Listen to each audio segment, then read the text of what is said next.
We're having a chat with the advocate representing the Promoters Association. Miss Paige De Leon joins us. Good morning, Paige. Good morning, good morning. Good morning, to you. And of course, Paige. good morning to your viewers in Trinidad and Tobago and around the world. Of course. All right, so we saw an article come out in the papers, I believe it was last week, where the president of the Promoters Association and the former president, from what I understand, they were both saying, they've been having some challenges when it comes to how we're getting ready for this mother of all carnivals. I have to put it in parentheses, the mother of all carnivals, right?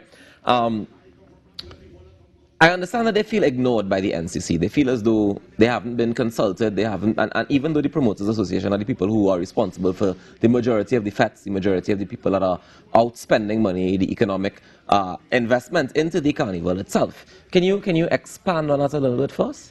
So just to give a bit of context, it's not about being ignored by the NCC per se.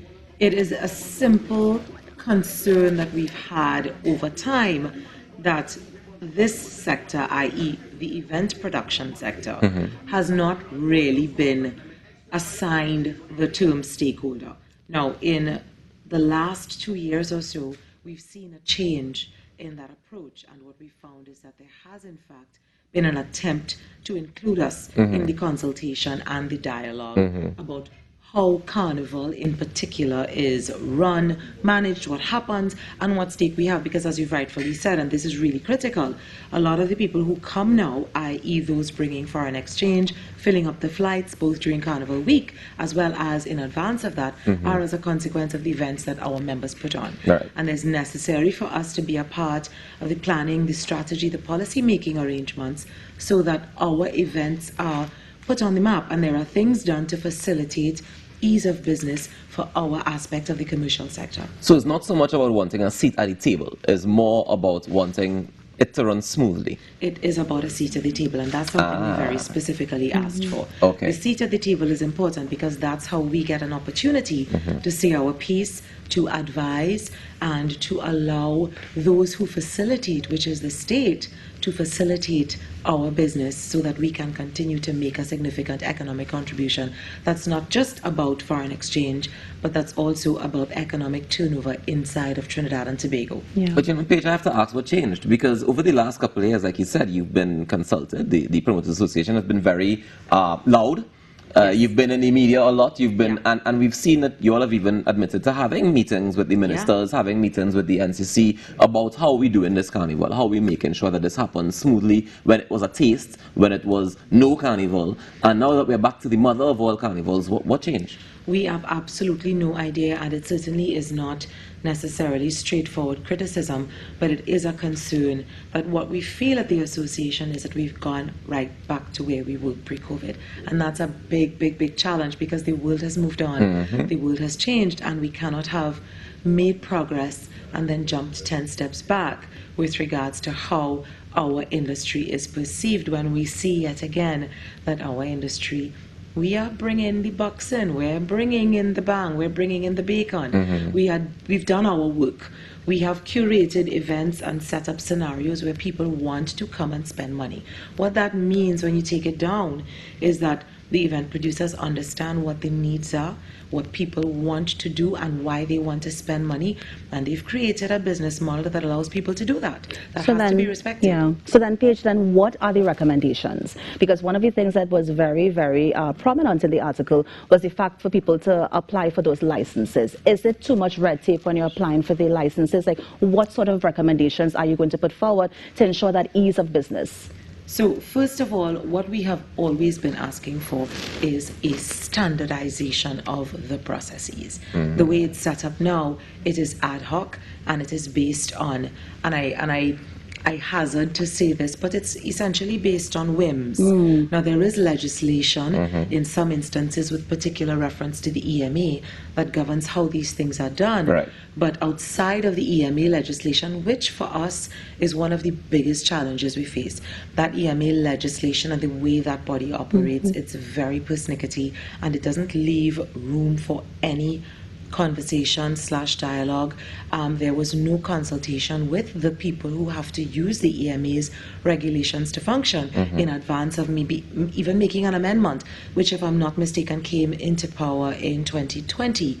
There was no consultation with the event producers, and now you also have a situation where the fire service and the police service and all of the others, they simply give you what they give you when they give it to you. And that was my next thing, because I know that last year you all were very vocal, About I would that say, in particular. about the prices that some of the institutions charge you whenever they have to cover an event, whether it be protection or ensuring a certain amount of number. Are you still facing that this year? Absolutely.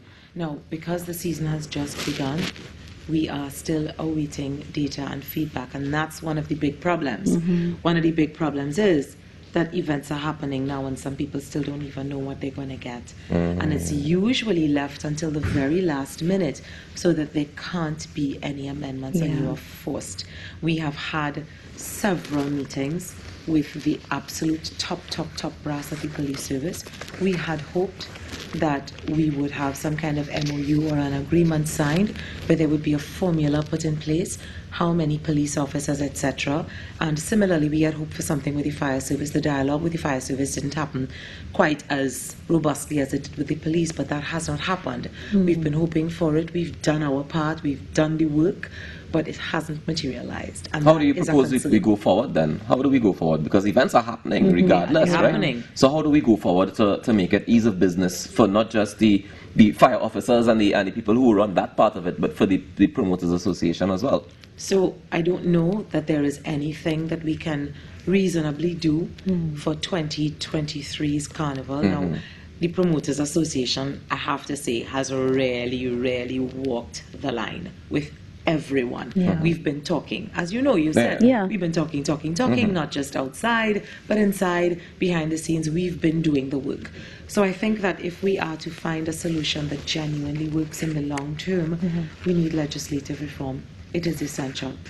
Legislative reform that specifically governs how events are conducted is absolutely critical, and it is even more so important in Trinidad and Tobago, where the bulk of our tourism product is surrounding this aspect of our activity. It's really critical. Who leads that reform? Is it the Ministry of Tourism, the Ministry of Finance, the Ministry of National Security? Because all of them play a part in what we discuss in here. So who leads that reform? I think that's a big part of the challenge. Well, we have That's where the consultation comes in. Yes. We have in fact had several meetings with the Office of the Attorney General. We've had several meetings with the Ministry of Tourism, all around potentially having legislative reform. In the past, we have supplied, sort of examples of legislation in other jurisdictions that work, because one of the things that we discovered when we started doing this lobbying project is that there is nowhere else in the world where event producers have as many problems as they have in Trinidad. We are the mecca of Carnival. So there's nowhere else that has Carnival like Trinidad either. True, that's correct. But you also have places where they have events that are similar in their nature. You have massive music festivals. You do, in fact, have Trinidad-style carnivals that take place in almost every Caribbean island and in many parts of the US, in Europe, etc. So there are tons of models that we have been able to pull on that speak to how this thing can be done in a way that facilitates the business activity. Business activity is business activity, whichever shape it takes. So whether it is the oil and gas sector, whether it's the manufacturing sector, things are done to facilitate those industries being able to function, and that's what we need for this sector, which is critical to the tourism product. For me, I want to say, Paige, that I am proud to see the Promoters Association come together to be able to say, all right, this is going to be a unified voice going forward, because that's something I think we've been missing, and I'm happy to see that it's happening, and I hope that the powers that be can take it seriously so that we can put the business measures in place to facilitate what's needed. I want to thank you so much for joining us this morning and for sharing your perspective. Do enjoy the rest of your day and all the best going forward. Thank you so much, and thanks, of course, to your listeners, to your viewers. Thanks so much for having us, and we look forward to a safe Carnival. Definitely. We really want everybody to be mindful of where they are, when they're there, what they're doing, and look out for yourselves, and let's make sure that we have a safe, incident-free Carnival and events leading up to that. Paige De Leon, the advocate representing the Promoters Association.